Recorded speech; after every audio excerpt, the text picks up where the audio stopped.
Jika Anwar Ibrahim menjadi PM pada tahun 1999, kerjanya jauh lebih mudah dari sekarang.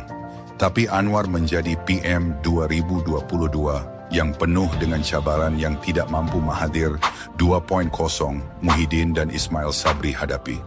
Sebab itu ketiga-tiga mereka menjadi Perdana Menteri yang begitu singkat.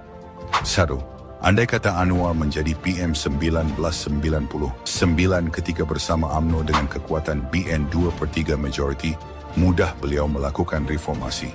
Tidak seperti sekarang kerajaan campuran yang memerlukan strategi seperti menarik benang dalam tepung untuk lakukan reform atau dasar-dasar baru kerajaan. 2. Andai kata Anwar menjadi PM 1999 ketika kekuatan orang Melayu sangat kuat dengan BN, mudah Anwar melakukan perubahan melawan budaya rasuah. Tapi kerana rasuah sudah menjadi budaya orang Melayu dalam tempoh yang agak lama, sukar untuk Anwar lakukan apatah berlakunya deep state dalam jabatan-jabatan kerajaan. 3. Andai kata Anwar menjadi PM 1999, tidaklah beliau pening melayani pelbagai karena Sarawak. Terbaru hingga mereka mahu kitab Bible diajar di sekolah-sekolah, mahukan khutbah Jumaat dalam bahasa Inggeris, dan mahukan 35% parlimen untuk Sarawak dan Sabah, walaupun jumlah penduduk tidak sepadat di Semenanjung. 4. Andai kata Anwar menjadi PM 1999, tidaklah beliau pening membaca fitnah di media sosial kerana ketika itu belum wujud media-media seperti Facebook, TikTok dan Twitter. Zaman Mahathir beliau boleh menjadi Perdana Menteri dalam tempoh yang lama kerana masih belum ada media sosial. Media mainstream yang ada ketika itu dikawal sepenuhnya oleh kerajaan. Andai kata Anwar menjadi PM 1999, tidaklah beliau pening kepala bagaimana menghadapi hutang kerajaan berjumlah 1.5 trilion ringgit Malaysia. Berbanding 1999 hutang negara hanya sekitar 100 bilion ringgit Malaysia. Memang senang untuk merobohkan. Daripada setiap agensi harus kita teliti di mana bocornya, di mana tirisnya. Saya kerja kuat meneliti file-file. Jika waktu itu Anwar menjadi Perdana Menteri, tentu pelbagai idea beliau akan lakukan untuk membantu golongan miskin di negara ini dan banyak manfaat diberikan kepada rakyat Malaysia. 6. Andai kata Anwar menjadi PM 1999, tidaklah beliau pening melayan karena ahli-ahli parlimen yang mengambil kesempatan kepada kerajaan campuran. Dalam BN ada Akmal Saleh dan Wee Ka Siong yang menyerang kerajaannya sendiri. Dalam PHH ada Lim Guan Eng dan Hasan Karim yang menjadi duri dalam daging.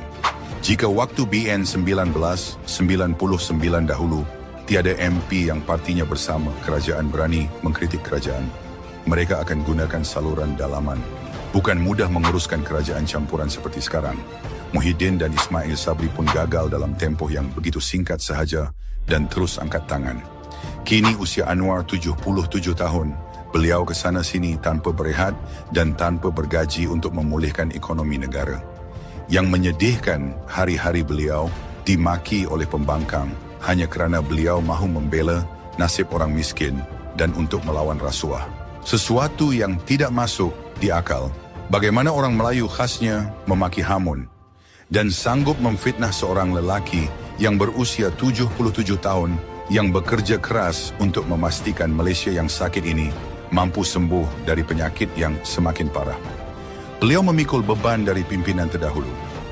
1.5 trilion ringgit bukan jumlah yang kecil, dan jika tidak dikawal dengan tata kelola yang baik, negara Malaysia menuju ke arah negara muflis. Walaupun Anwar Ibrahim bukan parti haluan pembangkang, tidak wajar beliau difitnah begitu rupa. Tidak wajar mengaibkan beliau begitu sekali. Benar hari ini kamu membenci, kamu hina dan memakinya, tetapi percayalah 10-20 tahun akan datang generasi anak-anak kalian akan mengenangkan beliau sebagai Perdana Menteri yang berani melawan rasuah, yang berani dikecam oleh para kapitalis demi membela nasib orang miskin, dan paling penting kembali mengangkat ekonomi negara.